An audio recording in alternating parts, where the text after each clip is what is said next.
Robotic lower limb arthroplasty is really generating a great deal of discussion and debate for a whole variety of reasons.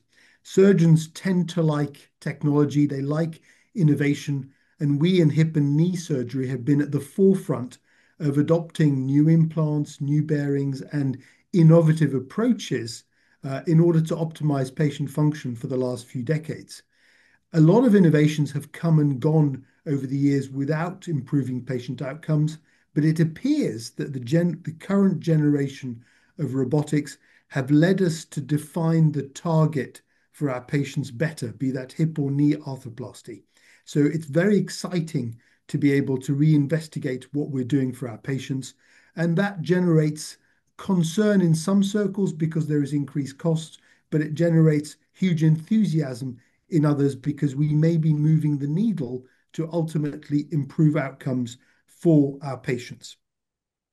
The other facet to this that's worth considering is that we all work with different implants and different industry providers, and there are a whole variety of robots out there, and they're not all the same. And that's why some people are really super enthusiastic and others are a little bit anxious because people sometimes don't like change or don't like to feel they're being pushed in a direction they're not comfortable with.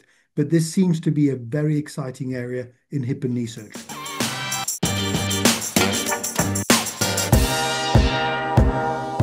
We thought it was very important to do some high-level prospective randomized studies to really try and understand some of the outcomes in a very objective way and to do some mechanistic work so that we can really try to work out where robotics can help.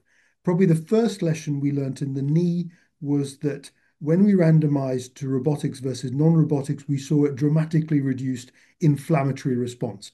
And that may be what is seen clinically with less pain, less opiate utilization, a shorter length of stay, and less physiotherapy utilization postoperatively.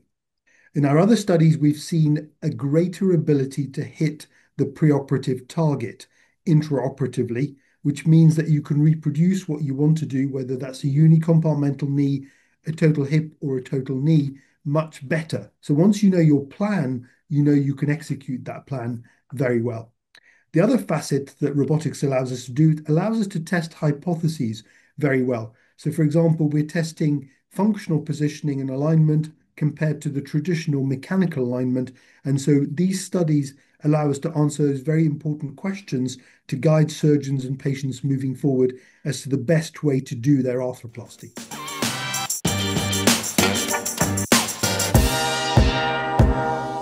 Well, I hope they'll find it interesting in that what I hope to put forward is what the value proposition is right now. The reality is this is another innovation amongst many. It has a cost.